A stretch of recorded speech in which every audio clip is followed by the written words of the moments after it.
Welcome to the From the 108 podcast, starring the drunk uncles of White Sox Twitter. He's a Twitter like whore, an Instagram thirst trap, and your grandma's guilty pleasure, BeefLoaf. A West Coast attitude in a decidedly Midwest body, MySoxSummer. And your host, he's sharing obscure music thoughts to give you time to hit the bathroom, Chorizy-E.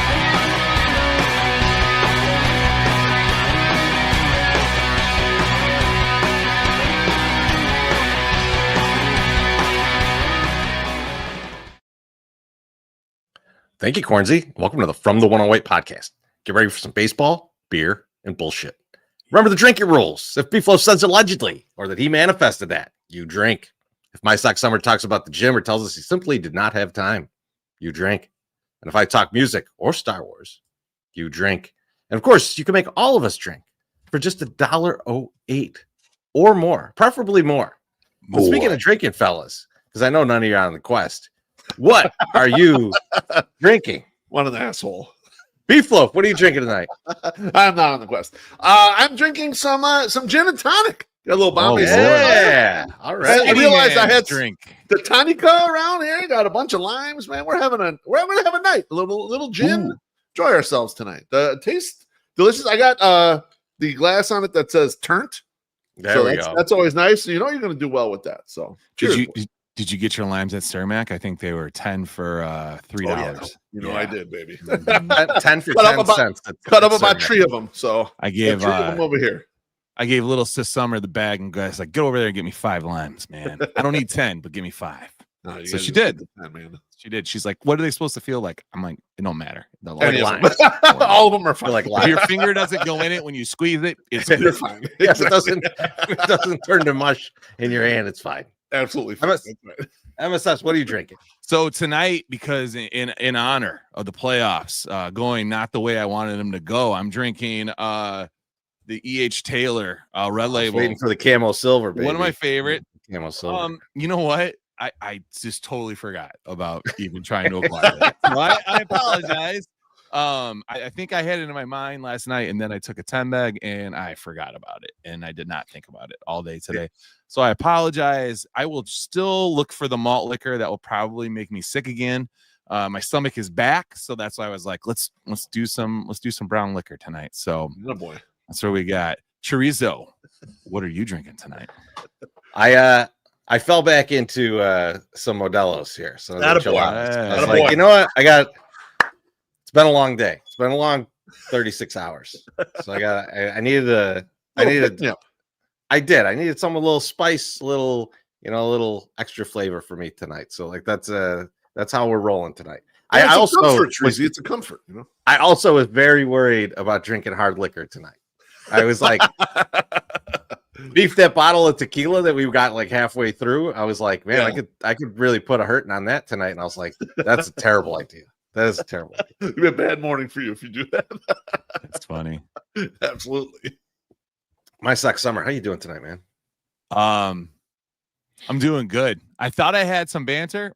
I don't. So you guys go ahead. Well, I've got 2 or 3. I've got a bone to pick. Something down, but I didn't, and I switched that over to the stupidest shit I read. So like we're gonna do that later. So yeah, I got nothing. So I've got a little bit of a bone to pick with MySoxSummer. Oh, so shit. Okay. You know when Bring it. Beef, you know when we go into the Instagram account, it's horny time in there. Right? Yeah. So if you go on the search, you're going to the search, just tremendously huge-breasted women. Not that I go in there much myself. It's just MSS, but yeah. And one of which I saw, it was a video. It was Gianna Michaels. Oh, what? Making her triumphant return. No. And MSS has not told us about this. I had no idea. Oh, what? Wow. How is he unaware of this? How is he unaware of this? No personal friend on MySpace. Oh, absolutely. And he doesn't. Well, he doesn't know MySpace about it anymore. But yeah, wow. I figured you would have kept it just for that friendship. She's back, huh? What were the details? Chorizo, is it? She come like as a MILF? What's the deal here? There was not much detail. There's not much detail. That's why I was hoping I could come here tonight, bring it up, and MSS give us the whole lowdown. Well, and nothing. Can I ask this though, Chorizy? Is is she real big and fat like Carmela Bing when she came back? Remember Carmela Bing? She went away and then she came back and she was real big and fat. She didn't get real big and fat like that. No, I don't think she got big and fat. Well, I mean, some of them do. They go out there and they do some stuff. I get it. I get your concern, Beef, but that's not the case. I mean, it wasn't really a concern; it's just a question. I was just curious. I'm just looking at some videos of her. She's not. I mean, like clothed. She's clothed and she's in an airport with people around her. She don't look bad. This was like from 14 hours ago. So she's flying somewhere. Oh, she's at a convention or something. She still looks good, man. She looks good. She's older, but still good. Still good. He's older.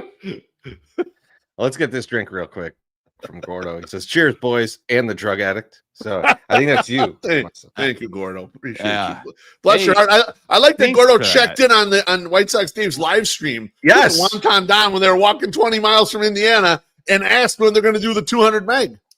And he said he wants to do it in April, but he said he's got to get. And he used your government name too on the stream. He said MySoxSummer, then he said Jacob. Jacob's got to confirm he's in. We know you're a huge pussy and are not doing this, so you don't even bother confirming. No, I tweeted out what I was going to do and what I thought we agreed upon was you're doing mushrooms, right? You want to do mushrooms? 2 grams of shrooms. He does 200 milligrams of THC, which will put him right to sleep, and we'll have a good old time. I think that's totally acceptable. We're working on a t-shirt idea for that specific moment in time. Nice. So we'll have like shirts and stuff. Nice. I think it'd be really fun. So yeah. I hope this gets done. This could be awesome. I feel like we got other stuff up on the site though to sell other than some t-shirts. We got, I believe, MSS. I can see them behind you. There is something behind me, and there is something live on the site. There's some bobbleheads up on the site. There are. We didn't tweet this out. This is for you, the listening audience. If any of you want to get in on one of these bobbleheads, we have a very limited amount of them. Very limited. Especially get in there and grab one right now. They're on our site.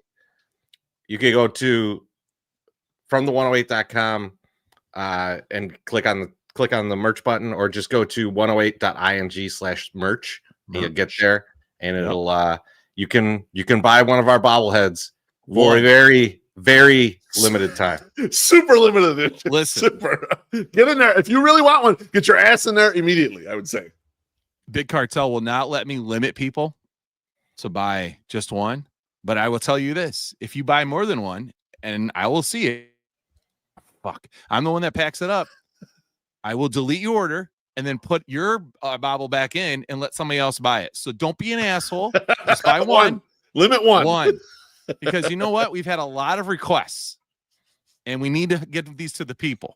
Right. Before BeefLoaf. And we want to Jew people that are listening on the live stream to have the first shot. So if you're someone in the live stream comments, you didn't get a bobblehead, you want to buy a bobblehead, go to the Big Cartel store right now and get them. Right now. There are not many. They're going to be fucking gone. They weigh, it is a 4-pound package shipped to your door. So before you bitch at me about the shipping price, realize it is 4 fucking pounds shipped. It's 4 fucking pounds, people. It's a lot. It's a lot of pounds. 108.ing/merch. Beef, and one just sold. Yes. Boys, you know what? I have a little dilemma. I need your opinion on it. So this is Tuesday. Bonita wasn't feeling great. Okay. But Mrs. Beef and I, we try to have her tough it out, send her to school. She had a test that day. She actually had a test in Mr. Jacoviak's class, Chorizy. You remember him from back in the day. Did great on her test, but she was feeling shit all day. Headache, everything, nauseous, all this stuff. So she was going to stay for some after school activities, but because she was feeling so bad, she decided to hitch a ride with a friend to get home earlier because Mrs. Beef was downtown at a client. I was in the office. And so she's like, I just can't wait to get home, go to bed. She gets home and she sends us a text pretty quickly. And she says to top off her terrible day, she has found this. And what this is, my friend, is a steaming turd inside the house. Now, I need to defend 108 Morton's honor for a moment here, okay? 108 Morton, I think we've had 108 Morton for 10 or 11 years. I can count on one hand the amount of accidents he's had inside the house. This never, ever happens. This is super fucking rare for 108 Morton to have an accident in the house. But you know what? It happens. This shit happens to dogs, literally. Shit, no problems. We're no big deal there. So we're on the text with Bonita, and Mrs. Beef says, "Well, I'll be home first. I will clean it up. Don't worry about it. Just go to sleep and rest off your headache." So I figure, okay, this is taken care of. So when I come rolling through the door, somewhere in the 5 o'clock hour range, I see Mrs. Beef in the kitchen cooking. I see Bonita asleep on the couch talking to Mrs. Beef a little bit, and Mrs. Beef tells me I could not find the pile of shit anywhere. She said I did not see it anywhere. Now I want you guys, we're going to pull this back up just for a second. You guys have been in my home a lot of times. Yeah. That does not look like the flooring on my main level, correct? No, it's flooring not. on my main level is way darker than this, right? Okay. Yeah. That is kind of that's kind of a clue. This poop is obviously upstairs or downstairs. Yeah. MSS. Now, it's not going to be downstairs because we both drove and we walked through the room that if it was downstairs, it would be right there. You would have smelled a steaming pile of shit, right? So I go to the most obvious place that this shit has to be. And I go up to Bonita's bedroom, and sure enough, I found this big heaping pile up there and clean it up. And my question for you guys is, did Mrs. Beef lie about seeing where it was just to make my ass clean it up when I got home? Do you think she evaded it? Or do you think that she just totally blanked that obviously this was not on the main floor? From the picture, you can see it's clearly not on our main floor. You're going to have to go looking for this one a little bit, and I could guess where it is. Probably where the young lady was going to go to sleep. That is the best spot to guess. Do you think she's lying to me or just totally overlooked it? Now, are you worried? Are you worried that you're going to find out that you outkicked your coverage and that's why you're on shit cleanup duty? Is that what you're worried about finding out right now? No. Here's my issue lately. A lot of people that I thought I could trust been feeding me a lot of bullshit, all right? And I just want to make sure that my wife's not one of them. I want to see where you guys feel this is at, because, I'm going to have to have a talk with Mrs. Beef if you guys think she's full of it here. Whoa. So, no, that's a lie right there. She did not think we need to clean Hold on. Let me finish here. right. What's because I'm with you now. Because I see this where Mrs. Beef is saying, no, you said I'd clean it up, as in you would clean it. I initially did, but she said she was gonna get home before me to do it. But then she thought Bonita cleaned it up. I mean, she is. A lot of different stories. There's a lot of stories going on. A lot of different stories. She's gonna get dizzy and all fall I know down into that poo-poo on the stairs upstairs. All I know is that I just really like what Bonita did here. She was like, "Here's a picture of shit. You guys handle it. I'll go to sleep." Y'all want to catch? I know she's sick, but like that was masterclass. It's like, clean up this shit and guess what? Figure out where it's at in the house. It's like a scavenger hunt. Here's a picture and 2 clues. Figure it out. Man. MSS, what do you think, bro? Oh, I think she's totally lying. Like, she wanted you to clean it up. Like, yeah, and I'd probably do the same thing. Like, it's like, man, let that motherfucker get it. It's an easy enough thing to do, right? If it's not in the immediate area, you can just say, well, I didn't see it. No, I couldn't see it.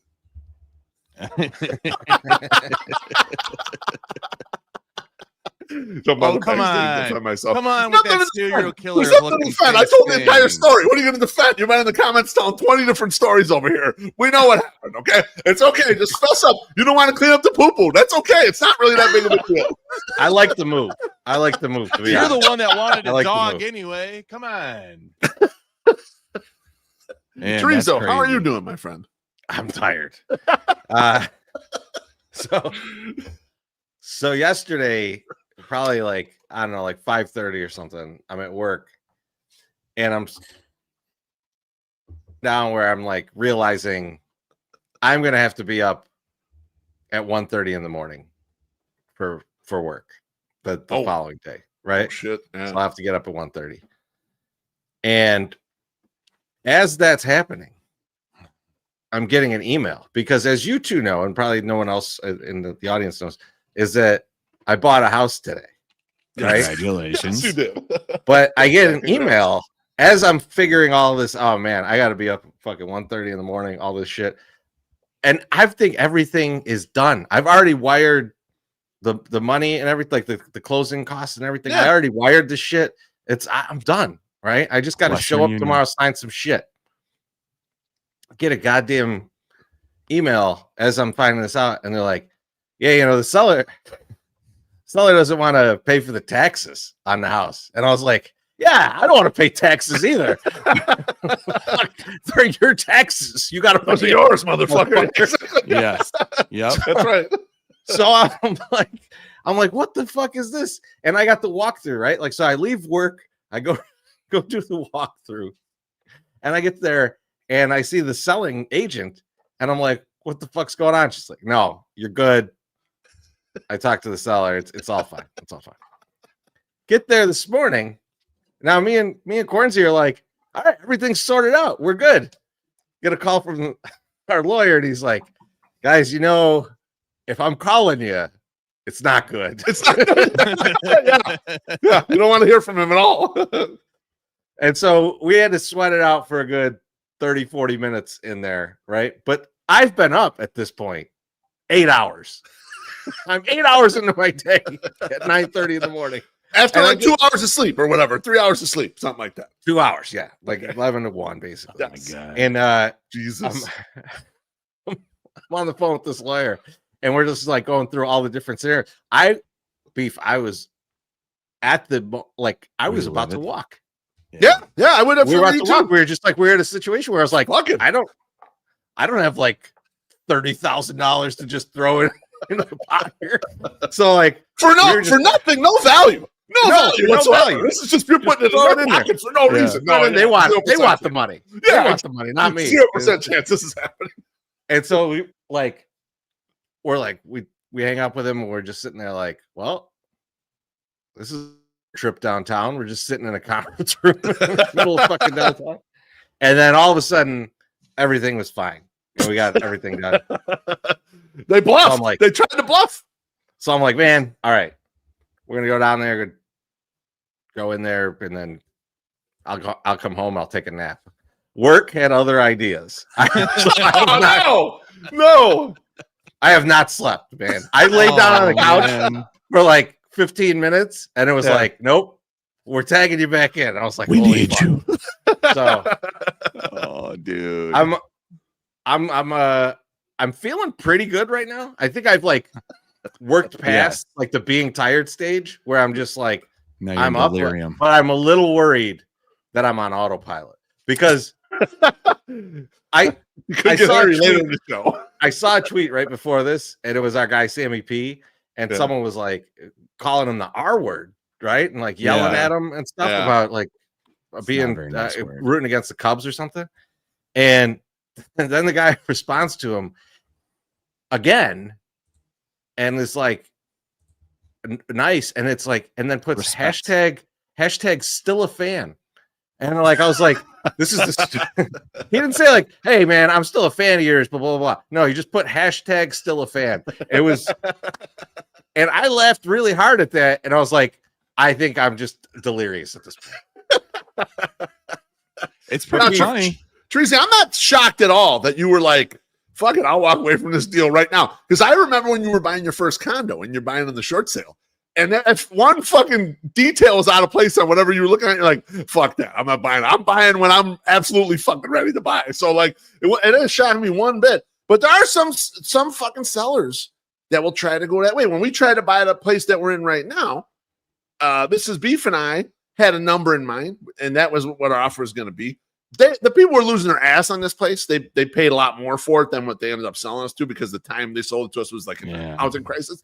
And they were like, begging for like 50 grand more. And I said, no, because the appraisal's not going to come in. Fucking appraisal came in right at my number. I'm like, well, I'm just going to give you this money for fucking nothing. Like the lender says to give me that much. What? I suppose I'd be nice to you. I'm going to give you 30 grand or 50 grand. It was 50 grand. They wanted more. They wanted 50 grand more. It's like, no. This is absolutely not. The people will get ridiculous thinking you'll do some shit. And it's like, no, so, why would you waste all this time? And then at the last second, throw some dumb shit in there like that. You know, it's funny. Is that we had to get the roof replaced almost immediately upon like getting our place, And I remember saying, hey, why don't we ask for like half of what it's going to cost to get the roof replaced? Because we should get that, right? That's fair. Yeah. And they're like, no, like fucking Riz. Our former sponsor, Riz. Riz is like, no, that might be a little bit too much. And Devin's like, I don't know. And I was like, do it. I go, ask for, like whatever it was. And he comes back. He's like, I've never seen this before, but they said yes, it's happening. I was like, God damn it, we should have asked for the whole fucking roof. They said yes because they're selling a house without a roof. It's like, Jesus Christ, we should have got more. I go, why'd you guys talk me into only doing half? The seller was like, you know how many squirrels are up there? Just give them whatever they want. That did happen. You remember the squirrel did eat through the wall, so that did happen. But that wasn't the roof's fault. That was just the side of the house. So now, no big deal. Beef, we got to talk a little bit about Survivor. We were just talking about Sammy P. Yeah, let's do it. Who, we were coming into this week. We had a pretty good plan, and Sammy, he just likes to lob some stuff in there every once in a while, and he's like, he likes to do a little thought experiment, just think through some stuff. What about the Rams? Because the 49ers, like Mac Jones is quarterbacking. Everybody's hurt. He went Rams because the line went from -3. So it was -9 this morning because of the injuries. They were like, okay, everyone's sharp, and their mamas jumped on the Rams. And so he was even on the show. It's like, well, a team like this, they might not cover, but they almost always win when the line moves 6 points like this or whatever. And he really wanted Rams. He was trying. I felt like you were a little more into it than me. They're currently losing. Right? I thought you were a little more on it than me, but you backed off as we got closer to making the decision. So I did take the 49ers in the many losers because I was like, what a great opportunity to take the 49ers. Yeah. So we'll see. I might be out of the many losers. We'll see. We'll see how the rest of the game goes. I'm hoping the Rams could come back and we did not go Rams. No Rams. We did not go Rams. And we got a couple other ideas. The Colts against the Raiders. The Colts have looked good. The Colts look like a good team. I don't know, Beef. Is Daniel Jones better than we thought? Or is Anthony Richardson the worst quarterback of all time? I used to like Danny Dimes like early in his Giants career. I thought he was going to kind of become something.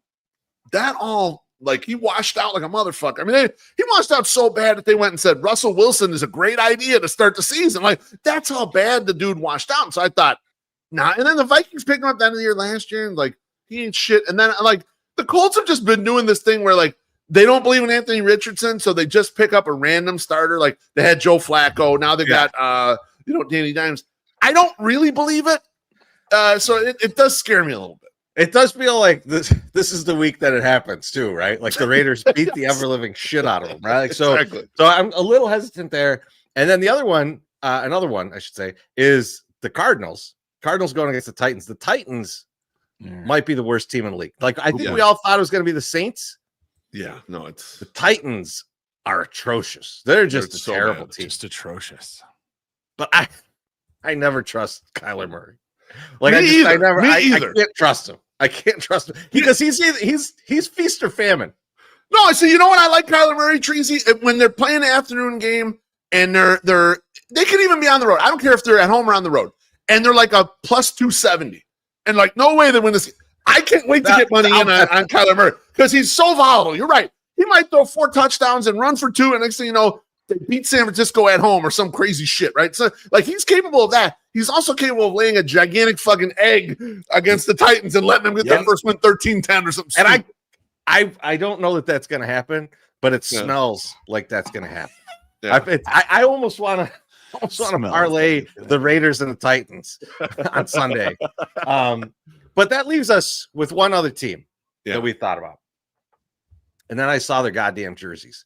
The Bills are doing like this Blizzard of Oz jersey. It's like all white with like, oh man, and they're doing a whiteout, which with Bills Mafia, a whiteout seems sketchy because it's a night game.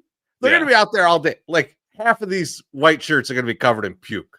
Like it's like, and if they got pants, there's going to be some pants shitting 100% out of that. But a big puking pants shitting fan game. Bills win that. The Bills win that game. That's a no-brainer. Yeah, it's going to be wild in there. It's going to be absolutely wild in there. Oh, that's ugly. So now Chorizy, we are lined up with the thought of the Bills have a lot of future value. They'll have good matchups going forward. However, if we choose Bills, we're also going to have some pot odds here, a little equity because of how many people will take the Cardinals. Because you're not going to have another opportunity for the Cardinals. So you get a double whammy here where you get a great team that you like to take, and then you have the sketchy team that a lot of people are going to take just because they won't have an option. See if you can knock these people out the pool. And a lot of people took the Bills last week against the Saints. So there's already not a lot of people that can take them. So I think we're going to see a lot of Cardinals. A lot of Cardinals. So the people that have them left are going to take them, except I like Bills a lot. I like Bills. Yeah. I feel Tony Montana jerseys, the Tony Montana whiteout jerseys. Oh, those are ugly. Blizzard of Oz. Blizzard of Oz. Sammy read your text on the show today about the Tony Montana whiteout jerseys. They were laughing their asses off about that. I think we got to go. I think we got to go. So we got to stay Bills. So I think we're going Bills. I think we're going Bills. All right. All right, man. Speaking of Bills. It's live, baby. Here we go. You ready? Yeah, let's do it. You guys ready for this? Try not to come. Fall into flavor at Lawrence's Fish and Shrimp. As the temperatures drop and the days get shorter, let Lawrence's warm you up with that freshly fried favorites that hit the spot every time. Whether you're craving crispy shrimp, golden fish fillets, or our famous fries, we're serving comfort in every bite. Hot, fresh, and fast. Lawrence's has 4 convenient locations. 2120 South Canal Street, the original spot, open 24 hours a day. 3242 West 87th Street in Evergreen Park. 50 South Manheim Road in Hillside. 3248 Vollmer Road in Olympia Fields. Fall might be chilly, but the fryer is always hot at Lawrence's. Come and get your favorites today. Order ahead to avoid the wait at chicagoshrimp.com. Lawrence's Fish and Shrimp, serving you the seafood you crave for 75 years. Oh, man. Smooth, baby. Fucking flawless. That was great. I love the live ad read. Beautiful graphic as well. I love to have MSS back up in this. Can we get to this? Should we get to this drink before we move on to the next segment? It's our guy, longtime guy, Nathan Shue. Nathan Shue has been showing up in the Ajou comments, giving me super chats, which is rare in Ajou, but very good here. He says, 42 years married, clean the poop, and apologize to Mrs. B for not getting home sooner. I like that. Cheers. Good question, Nathan. I appreciate you. Delicious. Yeah, just a joke between me and Mrs. Beef. I don't know. There was no hard feelings about cleaning up the poop. All right. Can't wait till she throws your phone out the window when you try to scroll when you go up there later tonight. MSS, I feel like you gave me a beautiful graphic here, so I'm going to put it up. Yeah, please. Yes. So Will Venable came in this week and whacked out half his coaching staff. We're going to get into it. We're going to get into it here. So first up, Ethan Katz, Marcus Thames, Jason Bourgeois, and Drew Butera. Yes. Drew Butera is more of the surprise to me out of this group than anybody. But Beef, let me get your thoughts on this group of coaches that got whacked. Yeah, absolutely. And I think I just want to start with a thought in general. So I think last year when Will Venable was hired, the three of us sort of thought, well, they're going to be shedding some coaches here. He's going to bring in a few of his own guys. And then none of that happened. The only guy he hired was Walker McKinnon. He may have hired one of the other assistant, assistant pitching coach or assistant hitting coach or whatever the fuck, but someone further down the chain. But one of the only real guys he hired was the bench coach Walker McKinnon. And so in a way, I feel like Will gave him a little bit of respect in I'll watch this whole operation for a year. I'll figure out where I think it's working. I'll work with Chris and Brian Bannister and Ryan Fuller, and we'll see where we think things are working and where they're not. Then we'll go there and make the changes and try something new. And so I kind of was not shocked at all.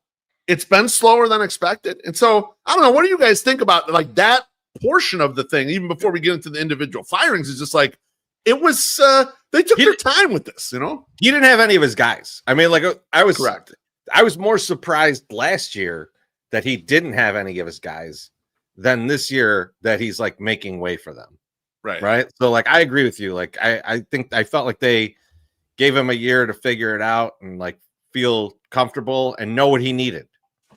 Right. Right. Yeah, exactly. I think that's actually probably helpful, to be honest. Like, seeing what he's been a bench coach, and so he's seen how all these other guys have to operate, but he's never been in charge of them operating. Right. Correct. So now he's in this new position, and he gets to see these guys that he's not that familiar with operating. He's got to ask them to do shit. He's got to implement these things, and to see how they handle it, and he can go, I like that, I don't like that. And kind of pick and choose where he's at. I do wonder, though, how much input Chris Katz had in this, right? Because, like, these aren't Katz's guys really that much either. So, like, in a way, okay. So I have a quick thought about this before we. I wasn't ready to go down the Katz route, but one real quick thought here is he did bring in a bunch of these guys, though. Okay, with the exception of Ethan Katz, so I think we should jump off of as like the first guy that we talk about. That guy going. He brought in Tim. Besides him, he brought in Marcus Thames. Okay. He brought in Drew Butera. I know Butera. Bourgeois might have been hanging around, but I don't think he was assigned to his current position before then. So I think Katz kind of brought that group here, kind of as part of like the first round of, hey, Pedro, we're going to change your coaching staff. Yeah. And the fact that with Will coming in, he left him was very interesting. Chorizy-E bring a good point about, like, Will was the bench coach. So I guess he felt qualified to hire the bench coach, but then wanted to see the rest of the shit kind of go, so. MSS, I'm sorry, I cut you off. No, I think the Katz thing was long overdue, to be honest. And this is why. People all day long are going to complain about the bullpen and how the bullpen has been working and how the pitching is going. But then when Katz got canned, all of a sudden people are like, what are we doing? Why are we getting rid of this guy? Like, that's his fucking job. Right. And you get the same guys that are like complaining about mediocrity and accepting this and blah, blah, blah, moving forward and then saying, why aren't we keeping the guy that I like who's not doing a good job? Who the fuck are you? Jerry Reinsdorf? Come on. This is ridiculous. Like the amount of people complaining about Katz was the most ridiculous thing that I saw. And I didn't like it because it's really short-sighted to think that, Ethan Katz had zero input on the guys he was bringing in because they're like, oh, he's worked with some of the best. And they would say Rodon, Cease, and blah, blah, blah. And all these guys, those guys were all here before he got here.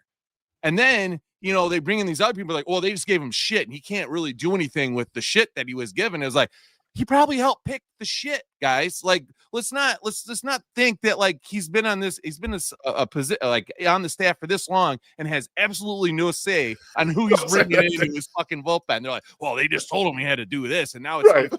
No, it's not unfair because he probably said, yeah, I can fix that guy, and he fucking wasn't doing it. And I'm sorry, Ethan Katz probably seems like a lovely person, and you know what? He's gonna land on his feet. But if he doesn't, we know he fucking sucked because that's what you learn. Right? If somebody doesn't pick the guy up, he fucking sucks. So I assume he'll get a job somewhere, probably Baltimore, and we'll see how it goes. So let me support you here real quick with your thoughts on the bullpen, because I went in the same direction too when I was thinking about it. I was thinking, we have to look at the whole operation. What's going on here? And remember, Ethan Katz's job started with the White Sox in 2021, and he was highly touted. He's Lucas Giolito's high school coach, and they're BFFs, and he really helped them get to a next level, etc. But I was thinking about these bullpens. And now in 2021, we had super bullpen.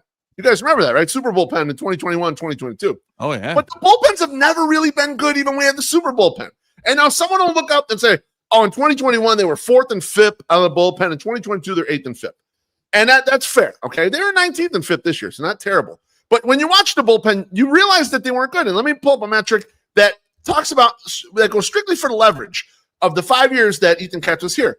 And that's win probability added. Okay, here's their MLB ranking out of the bullpen for win probability added for Ethan Katz's 5 years. In 2021, they were 24th. In 2022, they were 17th.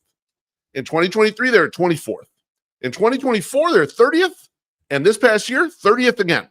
That bullpen did not get it done at all during his 5 years. And you could blame the early years maybe a little bit on Tony La Russa, because maybe Tony runs the bullpen a little more. But I'm going to tell you, when Pedro Grifol got here, I'm going to guess it was Ethan Katz's show. And when Will Venable got here, I'm going to guess Ethan Katz's show. And so there's at least one obvious thing in which that didn't work well. And everyone can point to it and say that's at least some of that guy's responsibility. Yes. It also, Lucas Giolito did not perform well under Ethan Katz. Like he had his best years before Katz came in.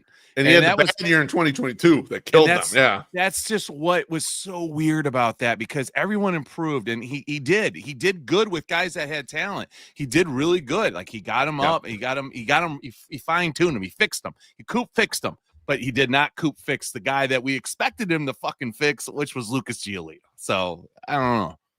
I'm looking up Rick to see his comments, because I guess somebody said he wasn't very happy. Someone in the comments said he was mad. Well, I mean, he's probably a friend of his, though. I mean, like, it's reasonable. And look, I'm not saying it was all bad with Ethan Katz, but we're just saying, look at some of the evidence. You can see why they might want to turn the page on this shit. You know, I also think like the thing that I keep seeing, and especially with Katz, but like even with some of the other guys, is like you got to separate the record from the coaching. And I was like, no, you don't. That is the result of the coaching. This is all of it, baby. These aren't standardized tests. These are his grades. Well, one thing I want to throw on you guys, though. I thought about this a little bit too, in that the role of the pitching coach has changed since Chris Getz took over.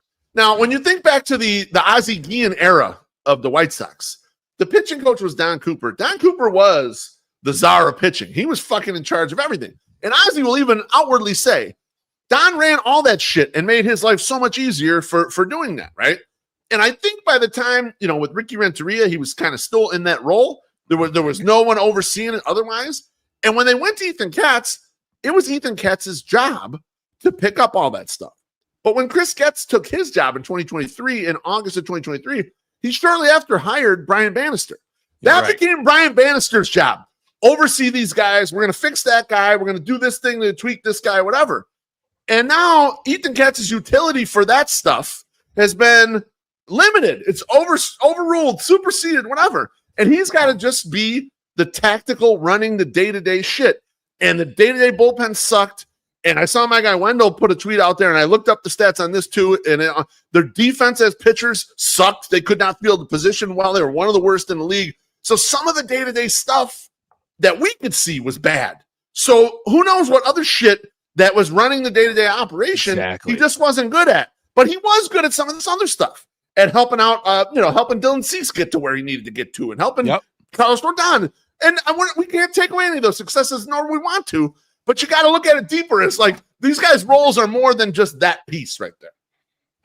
Yeah, and it is a bit of what have you done for me lately? Right? I mean, especially in this case, because he's nobody's guy there. Maybe Bannister's. Maybe the Bannisters he's probably got the closest relationship with. Right. From San Francisco. But let's look at some of the other. I mean, like the hitting coach. I would never blink an eye when a hitting coach gets fired. Like hitting coaches just get fired. They just get blamed for shit, and it's their fault. And get out of here. Plus, he's not really Ryan Fuller's guy, right? Like he's not. He's right. He didn't come in with that. So I think you'll probably see whoever comes in next. Ryan Fuller's going to have some say into who that. Just like Bannister's going to have some say into who this person is. Yeah. Right. I mean, Jason Bourgeois, I don't think we even need to talk about. But Drew Butera is a little surprising, right? Because I feel like he got brought in here, and everyone's like, "Oh, he's a manager in the making," and blah blah blah. He's gonna work with these catchers and all this stuff. He's gonna work with the catchers, and like you have two young catchers, and you got to feel like. But my question to you guys is, how does it work when you're Drew Butera trying to do that job, and you also have Walter McKinven on this staff? He's the catcher. Walker McKinven's the seems messed up. Yeah. It seems like they've brought in a lot of guys that are supposed to do the same thing, and there's bound to be some friction.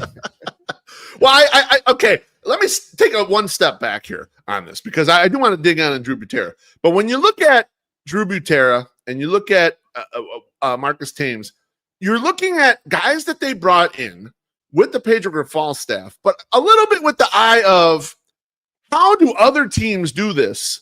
And how far behind are we on the tech? How far behind are we on the communication? Whatever. Because I remember an early interview with Marcus Thames, they asked him those exact questions. He said, yeah, we have to catch up on these things. This we have to do. This is like, and he came from the Yankees and other organizations. So like he had seen a lot of this shit. So it felt like to me, wave number one of the Gets hires were, hey, let's get all the intel we can. Tell us where we're screwing everything up. You're great for this. We like working with you. Let's start fixing all these things. And I think Drew Butera was on that tip, Chorizy. And when you see Walker McKinnon come in, it was, well, I want you to judge how Drew's doing with our young catchers that are going to come because they're the most valuable things here.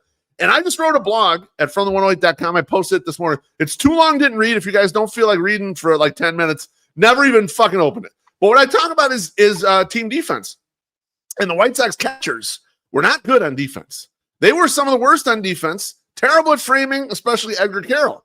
And so if you're looking at that result at the end of the year, Chorizy, you got to be thinking to yourself, well, we got to do better than this. So I'm sorry. You're going to have to go find a job somewhere else. We're going to either let Walker do this or we're going to hire a guy in here to do this better than you did. Yeah, that's a situation where it's kind of, what is it that you say you do here? Yeah. Yeah, I got that drink in because you're bringing up the blog. Yeah, I don't know as much as you guys know, and I'm just doing some looking here. But like, yeah, that was weird to me too, because you're like, this is the guy, and you give him a year, and you're like, all right, we'll see you later. Have a good one. Thanks for playing. But maybe he just didn't like 2 years. What you said, Chorizy, is correct. I think when you have too many people trying to do the same thing, and then you're like, well, I like my guy better than you guy. You also don't know what else is going on behind the scenes, especially with some of these guys who want to be managers, who want to have a bigger role, right? Like maybe Ethan Katz, maybe they liked Ethan Katz, but Ethan Katz was like, I need to have a bigger role in this org. And they were like, Brian Bannister has that role. Get the fuck out. Yeah, or Drew Butera, not necessarily within this org, but was like, I'm gonna spend this offseason interviewing for different jobs, different managerial jobs, and they were like, yeah, go do that, but not we need someone to work with these kids, so like, yeah, it ain't gonna be you. You're looking at how bad that catcher framing was. We'll get someone else, and you can just go do whatever you want. Have fun. Go interview for other go play in traffic. We don't care. Yeah, and I think I don't know that that's what's happening, but that could be part of it, right? It could be part of like these guys want a bigger role, and those roles just don't exist in this org right now. Like, there's no upward trajectory for Ethan Katz. There's no upward trajectory for Drew Butera. No. And that's got to be stifling to them, especially because they're respected in the game, right? Like, I don't think that they're, when they came in, people were like, oh, those are good hires. That's good shit you're doing. So, like MSS says, if they get hired by someone else, then we'll know that they're still exactly. I think that's a great point. And now I do want to bring up on Marcus Thames, Chorizy. You mentioned the idea of like hitting coaches just get fired no matter what. It doesn't matter. I was looking at the stats. I'm like, the Sox were 14th in WRC plus in the second half. They hit the shit out of the ball for this shitty ass team, and I was thinking, not even that could save his fucking job. He was fired the minute the season started. They knew they would fire his ass because someone else was coming no matter what happened. He was fired when they had to trade Andrew Vaughn. Exactly. You couldn't get this to work, motherfucker. And then he's hitting over there. Get the fuck out of here. We're going to do what you want to do, Marcus, in the first half of the season, and then we're going to do what we think we should do in the second half. And then we saw what happened, and we're like, well, we'll see you later. And Marcus is probably like, all right, I'm going to see my way out, guys. Mind if I take a couple extra hats for my kids? No, feel free. The fuck He's going to get some ice cream bars from behind home plate like we did that one time. Can I get a couple of those Freezy Pops? I think we can all agree, though, that Grady Sizemore was just too pretty to be fired. We can't get rid of that guy. We can't get rid of Grady Sizemore. Get a couple drinks in here first. Did we already do this? We didn't do this one yet. We did not do that one, no. Trey says, playoff baseball, weed, and 108, and play my Sporkle. Cheers, Trey. I will play your Sporkle, Trey. I heard it's impossible. Got like spread around our group chat, just so you know. So yeah, we are aware of that. Trey, I heard it's fucking impossible. Trey, I would love to do it. I don't want to think any more about Penn Murphy than I have to. How dare you? And aloha, Mr. Andy says, preach MSS. I can say without question, I saw and heard one of the most mind-numbingly stupid comments regarding these firings. He sent it to me. I'll let you guys know afterwards, but I was like, oh boy. Oh no. It happens sometimes. It does happen. It does. And if there's one guy that's going to call it out, it's the law, Mr. Hand. Mr. Hand's going to call that shit. I love it. All right. Grady's ladies were, for a moment, very nervous, but you find out he's just being reassigned. And I got to give some credit. I don't like to do this. In fact, I hate to do this. I got to give some credit to BeefLoaf because coming into the season, he was like, with the managerial thing, and now they're making him like the offensive coordinator. They're just prepping him for a front office role, which it seems like they were just prepping him for a front office role. So, Beef, what do you think about this Grady Sizemore reassignment? I'm so happy because you cannot let the ex-boyfriend sleep on the couch, man. You got to get him out of the dugout, my personal opinion. Look, he has been the mole for them. I've thought from the beginning, he's Josh Barfield's guy. They love him. They want him to have some sort of role. They want to help develop his career. Putting him right there by the manager, to me, was them spying on the manager. They must have gotten to the point where either one, Will told them, hey, fuck off. You gotta get this guy the fuck out of here. Or they are satisfied that Will's a strong leader and they really stand behind him, But yeah, this was the least shocking of all of these moves. Like even we were laughing about, if you're the hitting coach, you just get fired no matter fucking what. But I was thinking to myself, if Grady Sizemore's still in this goddamn dugout one more year, there's something wrong here, man. We can't have Daryl Boston here forever. All right, that's what this shit was to me. That's what I'm saying. I didn't think it was that egregious, but it was also like, what the fuck's the offensive coordinator? Right. They made up a goddamn job to give the dude.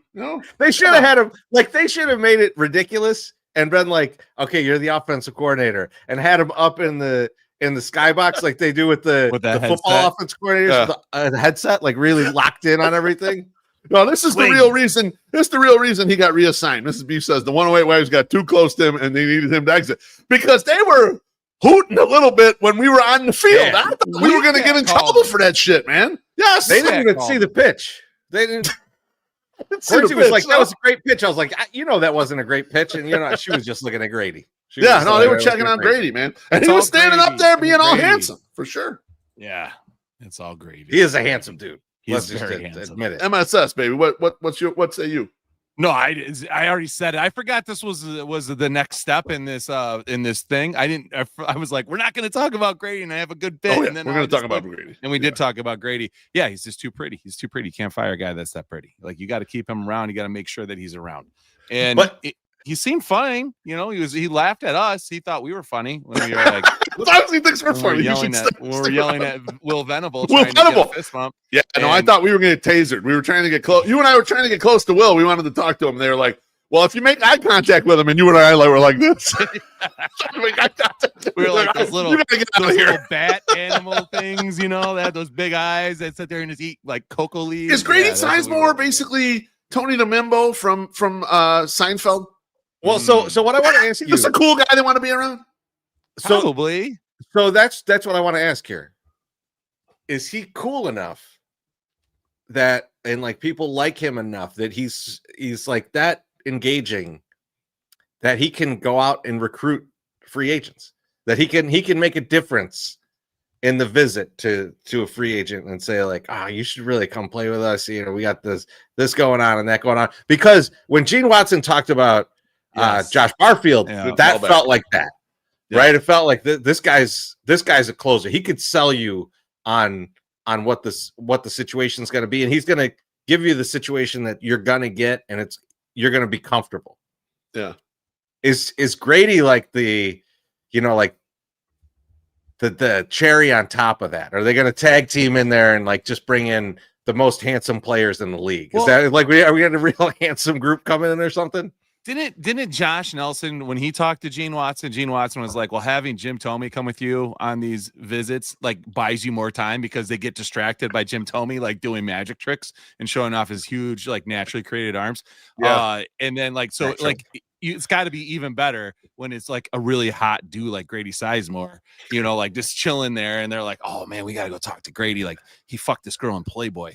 and like all these things, like there's a lot. There is kind of an angle here to this. I think you might be trying to make a joke, Chorizy, but I think there is an angle to this in a way because I think he's like a recruiter guy. Like I think that's who he is. You need some salesmen out of the group, right? Some people need to go out there and like the Jim Thome point was a good one because his stardom is going to get your foot in the door everywhere. Yes. Instead of just, I'm random White Sox scout, no one gives a shit about. Jim Thome shows up, everyone stops. Yep. And Grady, not to the same effect of Jim Thome, because obviously he's not in the Hall of Famer, but very good ball player, whatever, would have some sort of that same cachet. So I like this point that you're marching on. I'm interested to see what they do with him, though, Chorizy, because I don't know if he ends up strictly front office or if they start using him down on the farm in some capacity. Like overseeing some things down there is kind of like not farm director, but like someone who roves a little bit and makes sure that everything that's going on down there is the exact program they kind of want. I'm interested to see where he ends. That's interesting. Let's get a drink here from Jay Zell. He says, Chorizy, did you just say something to me, buddy? I have no idea what he's talking about. Cheers. But yes, he did. I heard it. Thank you. Man, no one remembers Freddie Garcia, Giselle. All right, guys. I got a little bit of a conspiracy theory here, and this is not that comet coming from another solar system is going to crash into Mars. Not that kind of conspiracy theory. This is Sergio Santos. I think a lot of people were surprised that Sergio Santos was let go, even though Charlotte has sucked. They were bad. They were pretty bad. They were the worst team. Corey Jokes is like their all-star. Yeah. And it's not good. And his videos were great. His videos were great. Did yes. But I feel like there were a few times that bad information came out of Charlotte. The Clevenger one was one, right? But I was told that was right. Just a little late. Yeah, James Fox would tell you it's correct. But do you think that they did the thing from The Departed where they're giving Sergio Santos bad information to see if he was the rat, if he was the leak, and they realized this guy we can't trust him. We can't trust him. We got to get rid of him. That's my little conspiracy theory, because I felt like there was multiple times during the year where info came out of Charlotte and it was like, that ain't happening, or that didn't happen that way. Yes. Right? Like there'd be like call-ups and it was like, I thought so-and-so was getting called up. Correct. Yes. And there were a few of those during the year. Clev one was the big one because like everybody was mad that Clev was coming Correct. up. So it was but it was shit like where like you thought like Dom Fletcher was coming up or something, and it's like, nope, Will Robertson is coming up. Like it's like there was shit like that happened a few times, and I was just like, were they one of two things? Were they giving him bad information, seeing if he would spit it out, or were they just not telling him what the fuck was going on because they're like, you're not going to be here, man?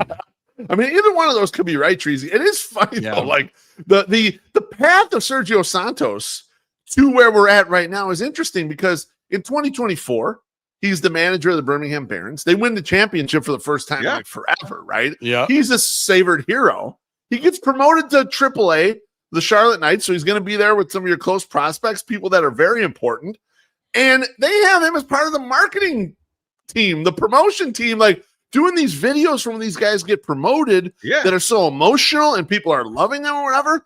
And you get all the way to the point where Scott Merkin tweets out a conversation with Paul Janisch about not renewing the contract of Sergio Santos for 2026. He says, quote, "Love and respect Sergio and thank him for his contribution to the organization. We wish him nothing but the best moving forward." That's it. Yeah. That was the statement. It just feels It just feels like there's something else. It's just like that's I throw out some craziness, but like I don't know. It just doesn't. It feels like there's more story to this than we're getting. Yeah, it just doesn't make sense to me. But. And not that I'm like, oh, Sergio Santos is just this great manager, but the players seem to really like him. Yeah. And like, it's weird. So I don't know. You wonder how much though, when you think broader, how much of this is just these guys are not pulling the rope in the same direction that the program, the plan is supposed to go, where they're pulling too much in different ways. Maybe not playing guys the way that are wanted by the organization. Maybe not doing development things that are requested or whatever. That's what you wonder, like, if that's the dissent and not so much like, but I don't disagree with you, Treasy. The conspiracy theory sounds right because a lot of weird information came out of Charlotte this year and shit that people were willing to die on for like Fox. I pulled up the thing, like Fox went on and on about how the Clevenger thing was happening and the shit never fucking happened. Never. And it was insane how hard he fought on that one. Like crazy. That whole scene was funny to me because Margulis was like the first to be like, "Oh, it's bad information," like my bad. But here's what actually happened. And it was very, good about it and everything. And then Fox was like, "No, fuck that. No, it was not bad information.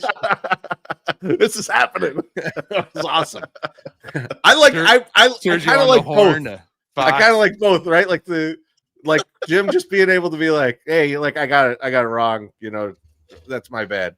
And Fox having the bravado of like, "Fuck you, people. I was right." This is still happening. Let's get a drink here from Mike. He says, "Oh man, Chorizy, I had to explain a guy you almost can't hit at work yesterday." Cheers, yes. It's not a guy you can't hit, but it's a guy you almost can't hit. That's right.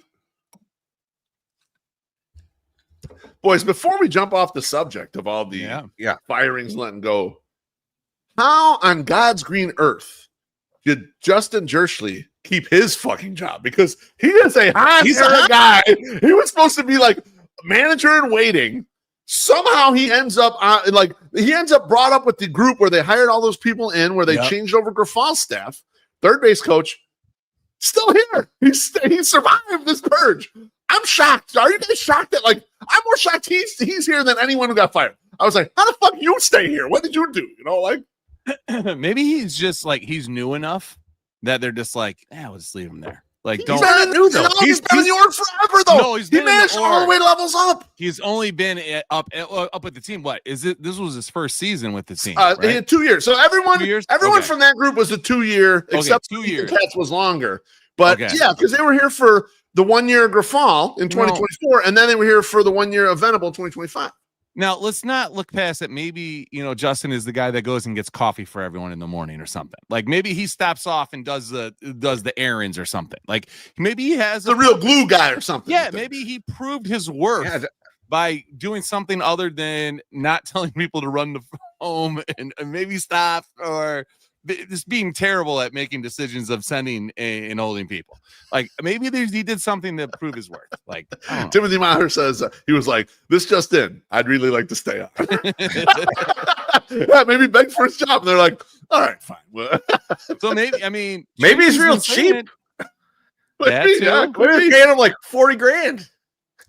I don't remember him doing anything terribly egregious as third base coach. I don't remember too many bad errors of sending nothing guys good either. No. Yeah, no, just I vaguely remember what he did. But he's gonna stick around. He'll be here apparently. Yeah, he'll be fine. Maybe he's just one of these guys that's extremely studious and he just is willing to do the kind of the dirty work of this, right? Like where he just watches tons of tape and he knows everything that's going on, and he's just a source of knowledge for everybody. And they're like, well, he's not really good at anything, but I'd take his cliff notes any day, that's that kind of thing. Maybe they didn't know how to pronounce his last name, so they didn't want to fire him and be embarrassed. So they're just like, we're just not even gonna. Do you know how to say that in the press release? No. Okay, just keep him. We'll just keep him here. How do you pronounce his last name? Good old JJ. You guys know JJ. You can stay. You're sticking around, JJ. Good for you, Chris. You can't fire a guy with his initials.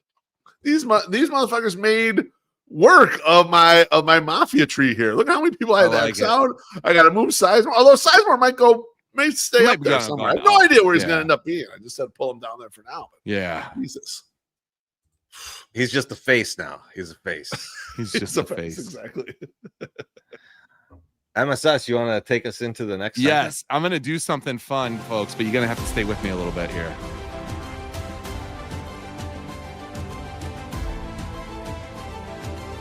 the 2025 Opening Day Eve Awards with your hosts, Chorizy-E, BeefLoaf, and me, MySoxSummer. Oh, let me get the other graphic down here real quick. Yes. I should have made a fucking video, but I was like, I'm gonna go all live tonight, baby. I like it live. Except for that. The way to do it. So we did season 6. You want to do this? You want me to do it? Oh, I thought you had a graphic. Sorry. I did have the graphic, just this little graphic right here. Just the 2025 Opening Day Eve Awards. So we were at the Ramova with Sox Machine, and we came out. We had a bunch of stuff that we talked about. We are going to revisit the Opening Day Eve award categories and figure out who the actual winners were. And you're going to say, MySoxSummer, how did you figure out what you guys picked? I fucking listened to the goddamn show, and I'll tell you what, I was there and I was part of the art, but god damn it, are we fucking entertaining, boys? We are seriously we are fucking shot out of a cannon, and it's just completely insane. And like I don't know if y'all folks that are in the chat right now, if you have not seen a live show from us, make sure you sign up for one in 2026. There could be an announcement coming within the next couple weeks. Who knows? But you should definitely come and check us out when we're doing it, because we are fun when we are out there. Shot out of a cannon. You would think that we're on like energy drinks or some shit. We just get hyped up when it's time to get out. Even that. That's all it is. Mostly cocaine and Miller High Life. A lot of drinks. But yeah, so here's a lot of the categories. Loaf, I'm going to dip to you. You want to introduce the first category? Absolutely. So and then I will tell you who we picked. Absolutely. Well, I think the way to do this, I'll introduce the category. MSS will say who we picked at the show. Yes. And then as a group, we should decide who actually won. And not who out of the three of us, what Sox player actually won it. So like, and it could be a Sox player we don't even mention, right? Like, so I'm gonna guess we didn't get hardly any of these right because they are a little bit obscure. So the first award was the best performance by a player that President Trump is actively trying to deport. Which at this point could be anyone on the team. So we all had pretty good ideas. I picked Josh Rojas. Chorizy also picked Josh Rojas, and Loaf picked Luis Robert Jr. Now, Chorizy and my figuring behind this is that he's going to try to deport somebody that is an American citizen. Exactly. And Josh Rojas is definitely from Hawaii. So, and then I also made the joke, we know how the president feels about people in Hawaii and birth certificates from Hawaii. So Josh Rojas will probably be that. So that's who we picked. Maybe that's what happened to him. I think we win because we can't prove that he wasn't deported. He got his toe fucked up, so maybe it was he struggled and got away. I have no idea. But he definitely did not have a good performance. He did not win this award. Luis Robert Jr. didn't play enough and wasn't good enough to win this award. So who do you think actually won this award, Chorizy? I mean, it's got to be Lenine, right? Yeah. I thought it's either Lenine Sosa or Miguel Vargas. Those are like the two guys that it could be. I'm willing to side with either one. I mean, what do you guys think? I'm giving Vargas something later. So we'll go Lenine for this award. I went Lenine. Yeah. Okay, all right, I'm fine with Lenine here. I'm giving Lenine something later too. So it's kind of like I almost want to be like, that Vargas maybe should win the award because he needs to win an award too. You know what? Lenine had the better power numbers. And they both ended up playing first base. So we'll give it to Lenine. They were similar with the F war. I think Miguel Vargas had the higher B war than Lenine did. But we'll give this one to Lenine Sosa. Lenine is a terrible defender. He's a bad and Vargas is just a bad one. All right, next award was the Donnie Veal Award. Yeah. And that's for the pitcher that Steve Stone will fall in love with that will make almost no impact on the White Sox at all for the entire season. So who do we pick for this one, MSS? So I picked Shane Smith, which was not a bad Oh, wow. It's way off. Yeah. Loaf, you picked Tyler Gilbert. Oh. Okay. That's not a terrible one. Not bad. Man, but I don't think it's right. And Chorizy, you picked Jordan Leisure. Okay. I think Jordan Leisure was good, though. So, yeah. So it's that. Jordan Leisure and Shane Smith were both good. I don't think he fell in love with Tyler Gilbert. I don't think he was like a Tyler Gilbert guy. Here's the problem.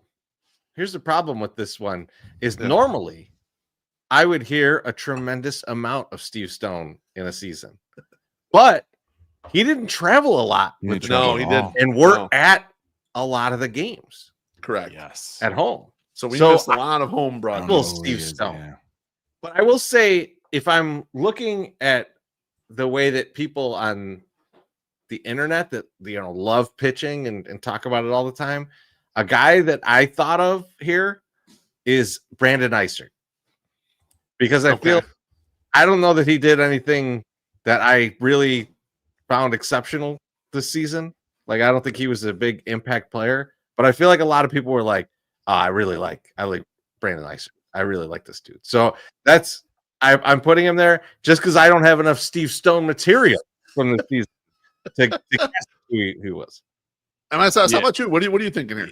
Yeah, I don't really. I'm kind of with Chorizy. I didn't even think about it like this. Like who would be the guy that he would like? And like Cannon, maybe. I don't know. Like it's just. No, I think I got the guy. Sure. Who? He definitely. I heard him opining. So excited for a day game in the first week of the season about Martin Perez and what a great pitcher he was, veteran presence, blah, blah, blah. And Martin Perez proceeded to get hurt, not once, but twice. I mean, big balls on Martin to come back after the injury and pitch a little bit. But he had almost no effect on the White Sox. That's a good. Steve Stone was a big fan. So I think Martin Perez is probably the winner. That's a good one. I'll give you. Yeah, let's go with that. Let's go with that one. All right. Award number 3. This is the player most likely to have a really distracting bodily movement, like when Giovanni Soto would play with his balls for 4 seconds before throwing the ball back to the mound.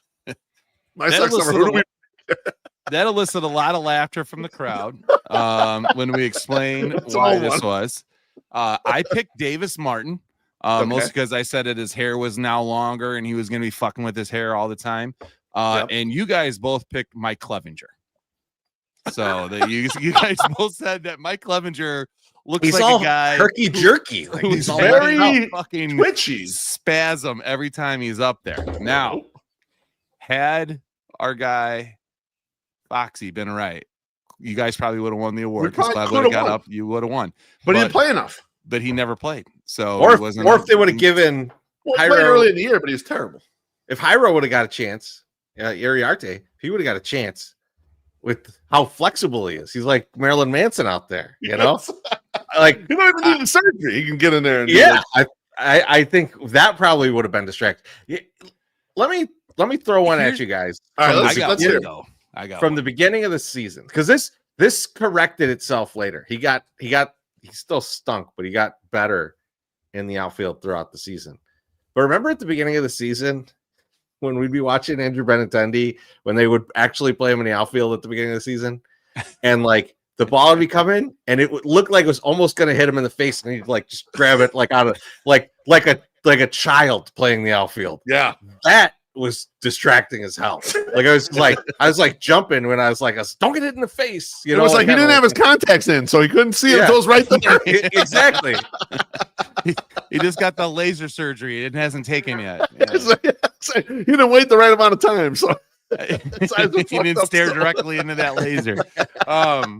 You know who you got on this? I thought of Kyle Teal because that motherfucker, when he goes up to bat, like he's chomping on gum like a motherfucker. Yeah, he's like all over the place. It is somewhat distracting because you're like, this guy seems really put together, but he's had like 77 Red Bulls and now is up there trying to hit a baseball. Yeah, no, you're right. I'm thinking Kyle Teal's got a really good shot at winning this award. If not this year, maybe next year. I like that one. I think that's the winner. I think Kyle Teal's about. The only thing I had was Mike Tauchman with his hamstrings. I just felt like he was going to fall apart every second. But that's not the energy level that we're talking about here. I think Kyle Teal has got to be the winner for this. Let's shout out Tauchman though for a minute because that motherfucker. We didn't know this like towards the end of the season that his knee was all fucked up and he was torn.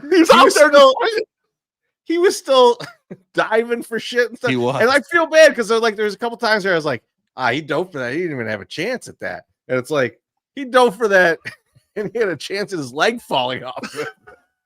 Exactly. He still did it. So I love it. No real moral of the story. Just fuck yeah, Mike Tachman. Hey, you know what? From a guy that continuously tells stories with no point and really nothing there, just wants to hear himself talk and say shit. Congratulations, Chorizy. You can do that shit. It's fine.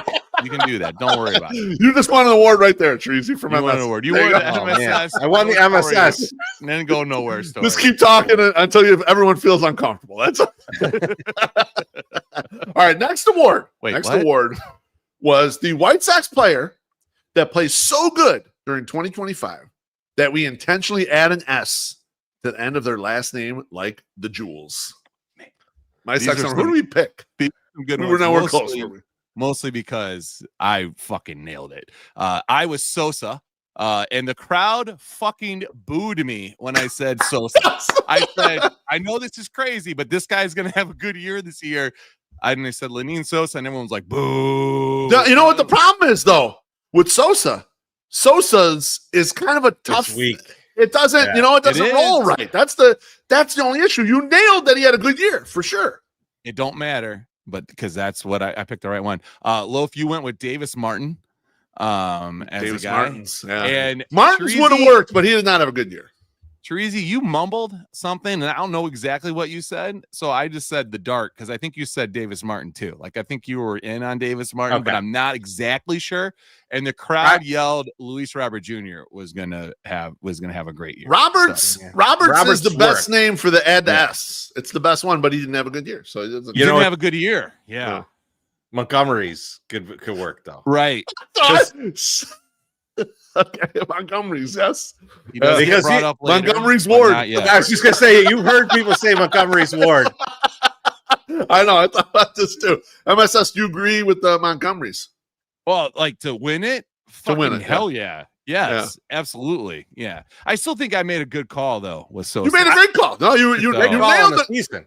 You nailed the call from the season. I just think the name is tough to add the S there, because there's a lot of S's already, Yeah, it don't matter though. Love Sosas, that's all you got to do. You just say love Sosas in front of it. You're fine. Don't worry about it. But that's fine.